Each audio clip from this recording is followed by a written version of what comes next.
बिस्मिल्लाहिर्रहमानिर्रहीम। अस्सलाम वालेकुम dear students, hope you all will be fine. जैसे कि आपको पता है हम डिस्कस कर रहे हैं चैप्टर बायोटेक्नोलॉजी।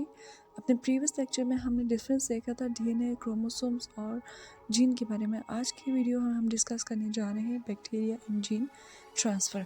सबसे पहले बैक्टीरिया की अगर हम बात करें तो बैक्टीरिया क्या है, डेफिनेशन ऑफ बैक्टीरिया। बैक्टीरिया सबसे पहले तो एक प्रोकैरियोटिक माइक्रो ऑर्गेनिज्म है। प्रोकैरियोटिक माइक्रो कैरियोटिक आपको याद आया होगा, हमने डिस्कस किया था इससे प्रीवियस चैप्टर में। कैरियन न्यूक्लियस के लिए यूज़ होता है, ठीक है।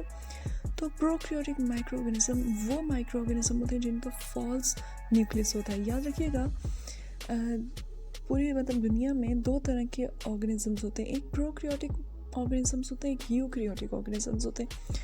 प्रोकैरियोटिक ऑर्गेनिजम्स होते हैं जिनका फॉल्स न्यूक्लियस होता है। उनके न्यूक्लियस में या तो सेल वॉल नहीं होगी, या सेल मेम्ब्रेन नहीं होगी, या कुछ ना कुछ नहीं होगा, ठीक है। जो मेन ऑर्गेनिज्म है वो नहीं होगी। और यूकैरियोटिक माइक्रो ऑर्गेनिजम्स या यूकैरियोटिक ऑर्गेनिजम्स होते हैं जिनके ट्रू न्यूक्लियस होते हैं, जिसके अंदर हर जो नेसेसरी चीज़ होती है न्यूक्लियस की वो अंदर होती है, ठीक है।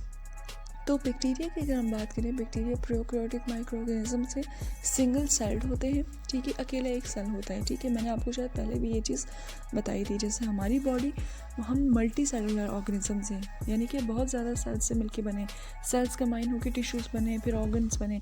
लेकिन अगर हम बैक्टीरिया की बात करें तो सिर्फ एक न्यूक्लियस से इनकी बॉडी कंसिस्ट करती है, ठीक है। न्यूक्लियाई नहीं होते इनके पास, ठीक है। और इसी के साथ साथ इन्हें क्या कहा जाता है, इनका जो इनको हम नाम देते हैं बैक्टीरिया का, और इनका जो प्लूरल होता है उसे हम क्या कहते हैं, बैक्टीरियम कहते हैं, ठीक है।